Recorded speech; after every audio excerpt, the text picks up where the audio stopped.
Hi అండి, అందరికీ నమస్కారం. నేనండి రజిత వెంకటరెడ్డి. చూడండి, మామిడికాయలతో ప్రయోగం. పచ్చడి కాకుండా నిల్వ కోసం అండి.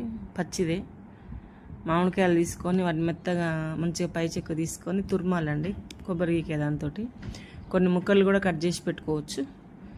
తురిమిన తర్వాత వీటిని వేటేసుకోవాలండి, జోకాలి. జోకితే నేను జోకింది 1/2 కేజీ ఉందండి. 1/2 కేజీ ముక్కలు ఉన్నాయి, 1/2 కేజీ తురిమైంది. అయితే 100 గ్లాసుతో ఉప్పు తీసుకున్నా అండి. అయితే కేజీకి 100 వేయాలి. ఇది 1/2 కేజీ కాబట్టి సగం పోసిన అండి. కొంచెం పసుపు వేసి మంచిగా కలిసేటట్టు పిసుకాలండి. మంచిగా మొత్తం కలపాలి. ఉప్పుని కలిపి ఇది పప్పులో వేసుకున్న పులిహోర లాంటిది, అన్నంలో కలుపుకొని పులిహోర చేసుకున్న, ఎప్పుడన్నా మనకు పుల్లగా పచ్చడి తినాలనిపించిన ఇలా కొంచెం కారం, ఎల్లిపాయ, జీలకర్ర వేసి మెత్తగా నూరుకొని తాలింపు పెట్టుకుంటే టేస్టీగా ఉంటుంది. దీన్ని మంచిగా అట్లా కలిసిన తర్వాత ఒక సీసాలకు పెట్టుకొని పక్కకు పెట్టేసుకోవడమే. మంచిగా ఊరుద్దండి, మస్తు టేస్ట్ వస్తుంది.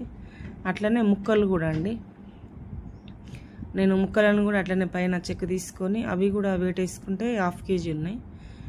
ఇప్పుడు ఇలా సగం పోసినా కానీ ఆ సగం సాల్ట్ ఆ ముక్కలకి వేసి పసుపు వేసి వాటిని కూడా సేమ్ అట్లనే అండి, మనం పప్పులు వేసుకున్న వేటికైనా బాగుంటుంది ముక్కలు. మీరు కూడా ట్రై చేస్తారు కావచ్చు, ఇంకో విధంగా కూడా చేస్తారు కావచ్చు.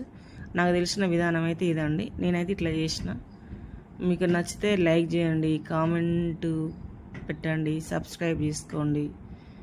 వేరేగా కామెంట్లు పెట్టద్దు, దీన్ని పెద్ద ఎవడు పెట్టమన్నాడు అది ఇది అన్నట్టుగా. నాకు తెలిసింది నేను పెట్టినా అండి. చూడండి, వీడియో మొత్తం చూడండి, సరేనా?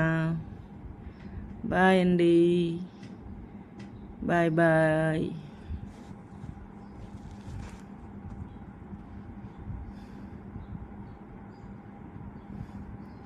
సంవత్సరం పాటు నిల్వ ఉంటుందండి.